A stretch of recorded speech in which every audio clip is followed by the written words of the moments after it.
Hello, my dear friends. You have probably heard a lot about what has been happening lately. I'm talking about the second half of March, March 14th through the 29th.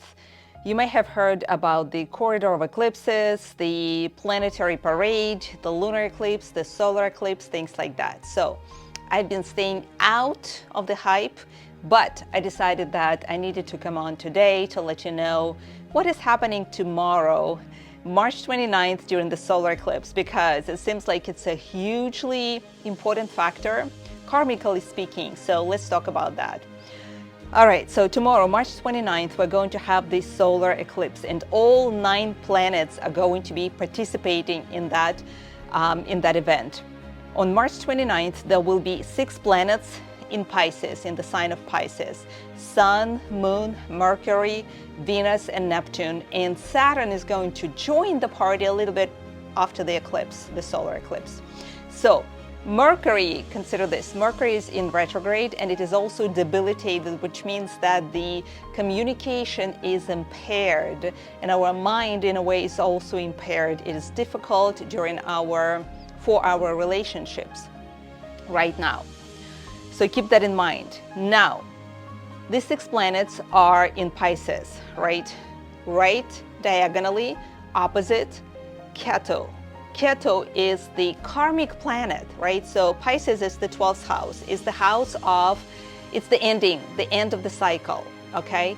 And right across from it is Ketu. Ketu is in Virgo. Mercury, which is in retrograde and is debilitated, rules over Virgo, right?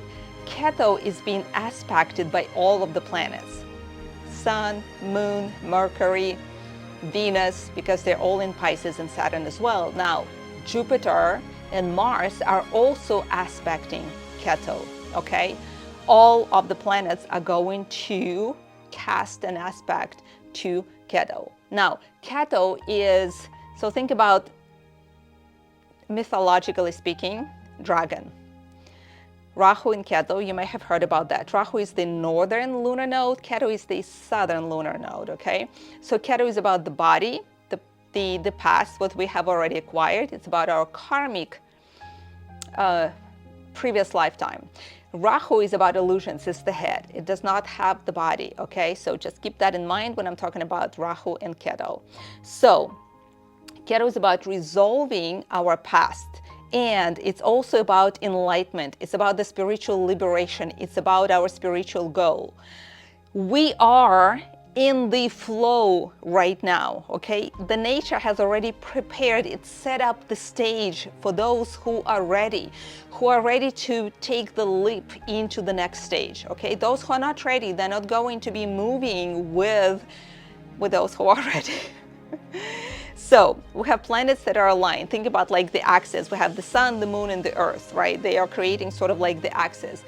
The sun represents the spirit. The moon represents our mind, and the earth represents our body. So think about spirit, mind, and body, right? We are sort of aligning ourselves, or we would like to align ourselves, especially when we're practicing yoga. This is one of the things that we are wanting to achieve or attain, the spiritual liberation. We are balancing our spirit, mind, and body. So this axis is, it creates a shadow by Rahu, right? And it gives us an access to the subconscious, providing us with a way out of the previous karma, a chance to enlightenment, things to do and things not to do during the solar eclipse. Do not make any decisions, especially any life-changing decisions. Not good during the eclipses. Minimalize all the intake of any type of intoxicants. I'm talking about alcohol, obviously no drugs, nothing to smoke. But also think about surgeries, think about any type of injections, anything that is synthetic, like even taking, if you're taking any kind of supplements, right, just be considerate tomorrow that you may not want to do that. Now, be careful around planet. All of the planets are in the sign of Pisces. Pisces is the water sign, okay? So be really careful about water tomorrow. You don't want to get drowned, so be careful. Also, be careful with your emotions, because the sign of Pisces, once again, it's about the water. The water represents our emotional state.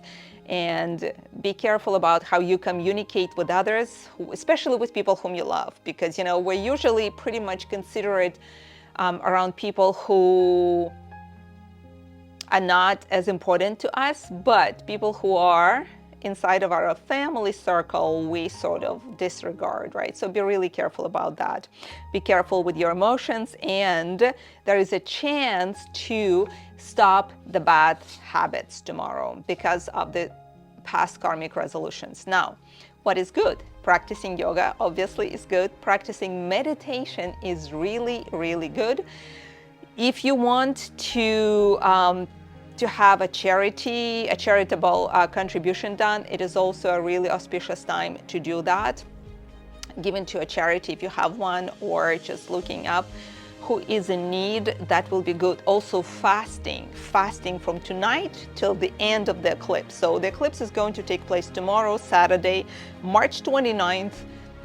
Here in Atlanta, it's going to start around 1:45, I believe, until 4:10 p.m. So during the time, stay inside. Okay, do not go out. Do not look at the sun, because it's going to be overshadowed by Rahu. Rahu is about illusions. You don't want to fall under the illusions. So be super careful. Okay, do not go outside. Stay away. Fast. Meditate. Prior to that, cleanse your space.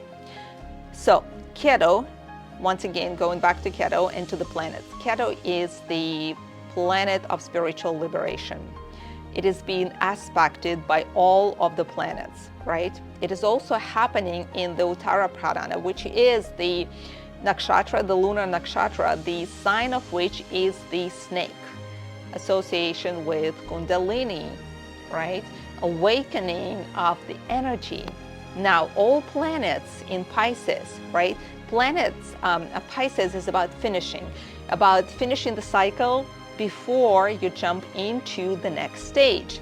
Now, getting rid of past karma is an actual possibility for us right now, right? Remember, I was talking about Mercury, which is in retrograde and is debilitated.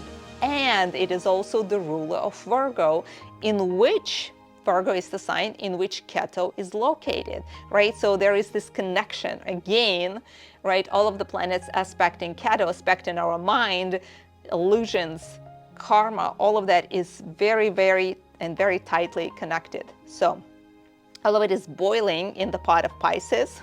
And the key factor here is that Pisces is ruled by Jupiter. Jupiter is like the guru. It's the planet of knowledge, right? Do we want to have the knowledge of who we are? Seriously, no. Seriously, just think about it. Jupiter is about giving us the knowledge that will help us move forward. Guru, moving out of the dark and into the light, right? The knowledge that helps us move forward. Now, Saturn is going to join the party. It's going to move into Pisces as well during the solar eclipse. So think about that, which means that huge transformations are underway. The heads of governments are clouded, okay? New era is starting for those who are ready. Astronomically speaking, the eclipse is not a super important one. It's not even the full eclipse, but spiritually speaking, it's one of the most important. It's probably one of the most important events that are going to happen in our lifetime. So paying attention to the shifts of consciousness, create the right conditions, right? Cleanse your space, get rid of the old, meditate, do charity, fast, pay attention to the elderly and the children. Do not look at the sun. Whatever you do, do not go out to look at the sun. Stay inside during the eclipse and try not to be burdened by the illusions. This is our chance to get rid of our karma. This is the chance to let go of the old and take a leap of faith into the new one. Are you ready to take the leap of faith? I will be meditating tomorrow during that time. I will be doing the advanced teacher training, and with my group that is going to be participating in the Yin workshop, going deeply inside and connecting to who we are. we will bring into consideration all of the humanity and pray for our safe transition into the future, so that we can all participate and we can all enjoy the next cycle of life. Much love to you, and namaste.